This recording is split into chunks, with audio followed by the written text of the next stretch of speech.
Paris Saint Germain's record-breaking signings of Neymar and Kylian Mbappe have left the footballing world questioning the effectiveness of financial fair play regulations. Neymar cost the Parisians €222 million, and 18-year-old Mbappe will set the Ligue 1 giants back a further €180 million after his season-long loan. Even Monaco Vice President Vadim Vasilev struggled to work out how the deal could avoid falling foul of financial fair play. He said, "We could not understand until the very end how possible it would be to strike this deal, because UEFA had some questions regarding the compliance with financial fair play." So what even is financial fair play? Can PSG balance the books in time? And what happens if they can't? Let's find out, as Ball Street explains. Transfer fees alone are not a concern to UEFA, rather it's whether PSG can keep their financial losses under control. FFP regulations stipulate that clubs can lose a maximum of €30 million over a rolling 3-year period. PSG need to find a further €150 million in revenue to match their 2015-16 financial statement. A lifeline may lie in UEFA's policy when investigating financial accounts. The deal for Neymar, as well as their squad's wage bill, will show up on PSG's 2017-18 statements.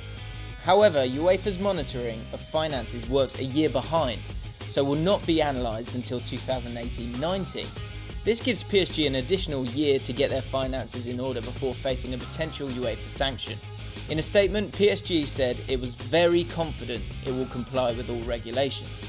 To do so will involve a lot of fiddling with numbers, and this starts with amortising transfer fees. This involves paying for new signings over time rather than up front, meaning the cost will be spread over several fiscal years.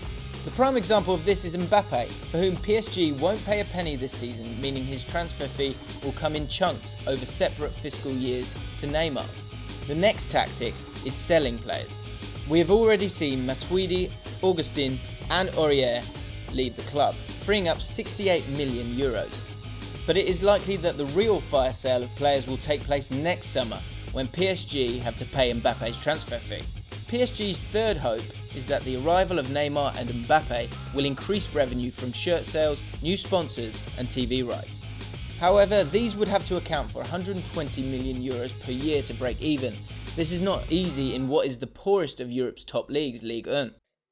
Ligue 1 TV revenue is locked until 2020, so any increase in TV revenue would be dependent on progression in the Champions League, a maximum of €30 to €40 million if they were to go all the way. And as for shirt sales, a giant upturn in sales is a myth, and clubs can expect around 10 to 20% of the revenue generated outside of their manufacturing deals. PSG's deal with Nike is worth €25 to €30 million per year and runs until 2022. If PSG fail to balance the books, they will face punishment from UEFA. These punishments vary in severity from a warning to disqualification from the Champions League. In 2014, PSG were judged that their income generated from the backing of Qatari businesses was in breach of regulations.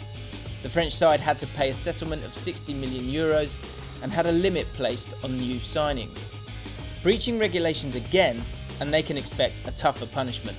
Despite this danger, the club's CEO Nasser Ghanim Al-Khelaifi is unfazed. When asked about the signing of Neymar, he said, "When we look at Neymar as a brand with PSG, I don't think it's expensive. I am sure we are going to make more money than we paid.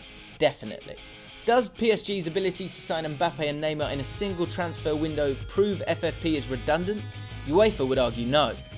Their statistics show clubs in Europe's top 5 leagues have made a combined profit of €1.5 billion in the last 2 years, compared to a loss of €700 million in the 2 years after financial fair play was introduced. Stabilising the year-in, year-out losses of most football clubs has made the sport much more of an attractive investment opportunity. Coupled with rising TV rights, many clubs are looking healthier than ever, despite the astronomical rise in transfer fees. Deloitte predict that this season could see all Premier League teams making a profit for the first time. UEFA argue this trend shows clubs are living within means, driving revenue and keeping costs low, all thanks to FFP. As for PSG, there will have to be a serious exodus in players or an astronomical upturn in revenue for the club to avoid further UEFA sanctions. Do you think financial fair play can be successful? Do UEFA have it in them to punish those who don't adhere to it? Let us know in the comments below. If you enjoyed this video, give it a like and let us know what you'd like us to explain next. And to not miss out on future videos, you know what to do. Subscribe to Ball Street.